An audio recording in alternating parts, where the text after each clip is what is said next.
अस्सलाम वालेकुम स्टूडेंट्स, आज हम डिस्कस करेंगे टार्क की डेफिनेशंस। हमारे पास की पॉइंट्स, सबसे पहले हम उसकी डेफिनेशंस को डिस्कस करेंगे। हम दो तीन डेफिनेशंस है हमारे पास। उसके बाद है torque in rigid body. Rigid body, कोई भी रिजिड बॉडी है उसमें किस तरह से टार्क प्रोड्यूस होता है। रेजोल्यूशन ऑफ फोर्सेस को कैसे हम उसके कंपोनेंट्स को सेपरेट करके हम जो है वो टॉर्क को डिस्कस करेंगे। डायरेक्शन ऑफ टॉर्क की डायरेक्शन राइट हैंड रूल से कैसे फाइंड करते हैं वो हम आज डिस्कस करेंगे। आपसे एक छोटी सी रिक्वेस्ट है कि हमारे चैनल को सब्सक्राइब कीजिए और बेल आइकन ज़रूर क्लिक किया करें ताकि हर नए आने वाली वीडियोस आपको मिलती रहे।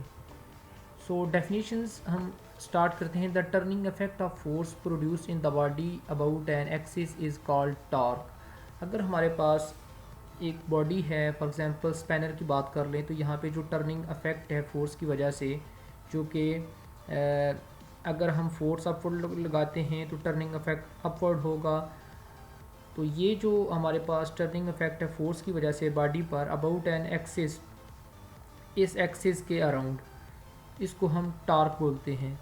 और it is easy still if the spanner has a long handle. अगर इसका हैंडल लॉन्ग है, जो इसका एक्सिस है जिसको हम एल रिप्रेजेंट कर रहे हैं, ये जितना इसका साइज़ ग्रेटर होगा, लेंथी होगा, उतना इजी होगा स्पैनर को मूव करवाना।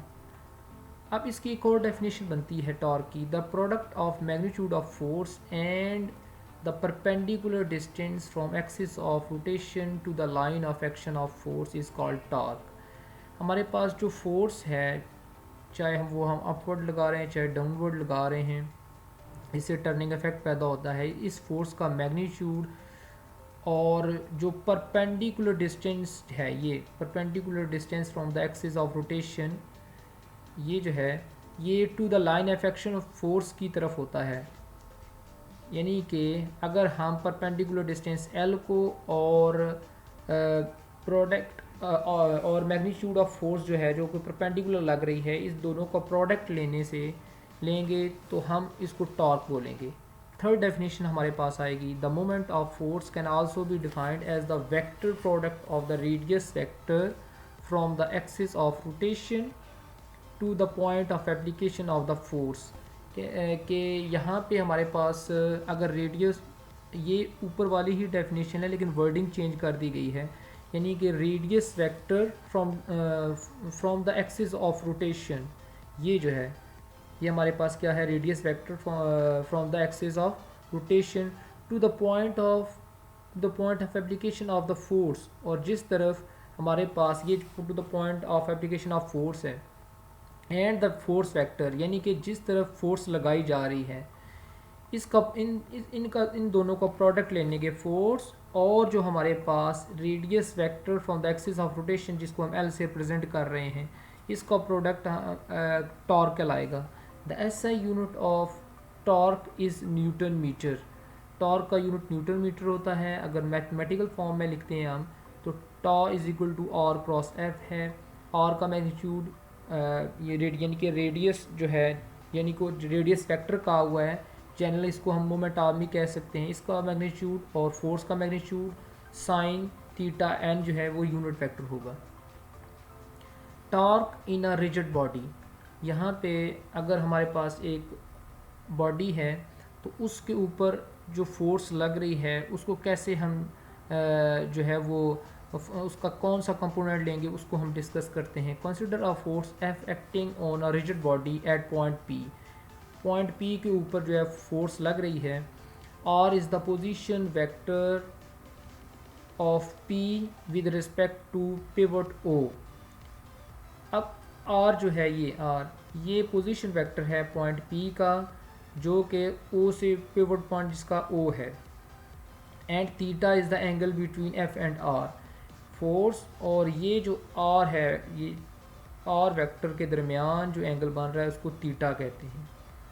अब resolution of force is resolving the force into its rectangular components we have F sine theta and F cos theta. ये एफ साइन थीटा बन रहा है, एफ कॉस थीटा बन रहा है।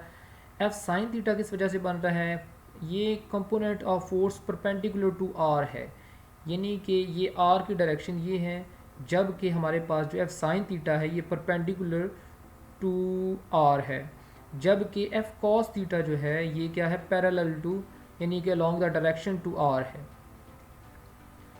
Torque due to force about O, अगर हम torque जो है वो प्रोड्यूस कर रहे हैं यहाँ पे अबाउट ओ, ओ क्या है, पिवट पॉइंट, तो the line of action of F cos theta passes through point O, passes through point O means कि जिस डायरेक्शन में आर है उसी डायरेक्शन में एफ कॉस थीटा भी है, यानी कि अगर आर इस डायरेक्शन में है तो एफ कॉस थीटा भी इस डायरेक्शन में है।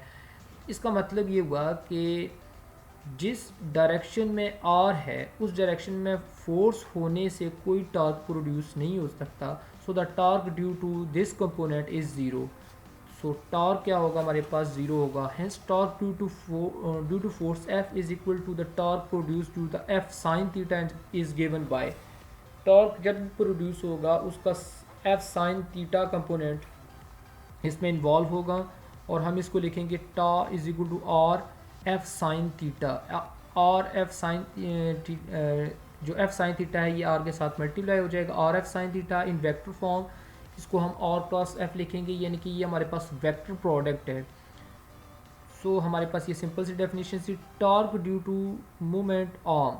अब मूवमेंट आर्म जो है उसका कितनी कंट्रीब्यूशन है टॉर्क में।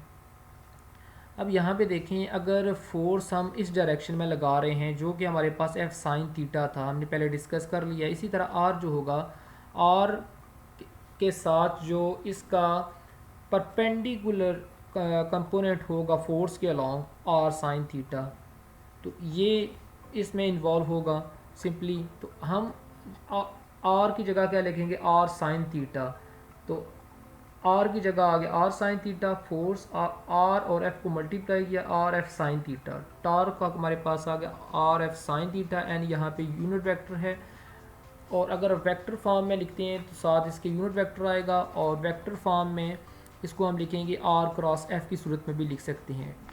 डायरेक्शन ऑफ टॉर्क, वेक्टर जब भी हमने वेक्टर प्रोडक्ट पढ़ा था तो राइट हैंड रूल हम इस्तेमाल करते, तो यहाँ पे भी टॉर्क जो है वो एक्चुअली वेक्टर है, सो इसलिए राइट हैंड रूल इस्तेमाल करेंगे। अगर आर ये है तो आर और एफ यानी कि आर को हम मूव करवा रहे हैं एफ की तरफ, तो राइट हैंड रूल इस्तेमाल करेंगे, तो जो थंब डायरेक्शन है ये उसकी डायरेक्शन को यानी कि नॉर्मल यानी कि यूनिट वेक्टर जो होगा उसकी डायरेक्शन को शो करेगा।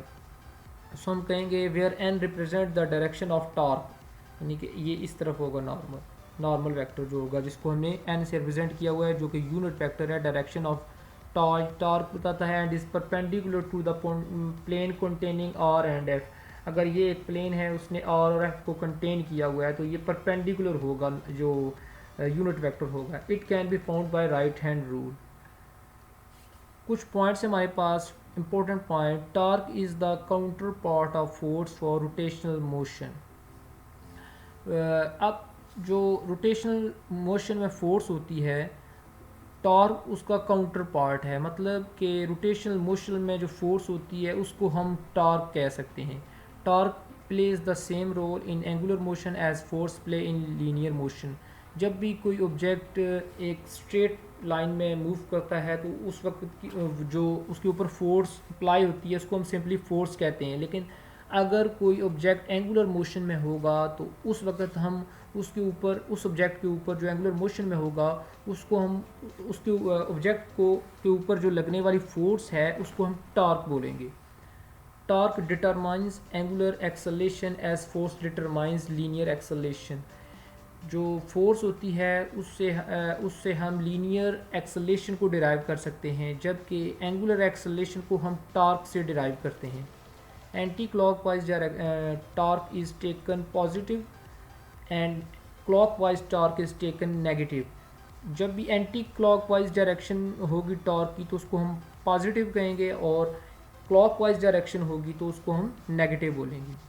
इसी के साथ आज का हमारा टॉपिक हैंड हुआ। उम्मीद है कि आप हमारी वीडियोस को जो है वो लाइक भी करेंगे और कमेंट की सूरत में हमें ज़रूर बताइएगा कि हमारी वीडियो कैसे लगी। Thank you very much.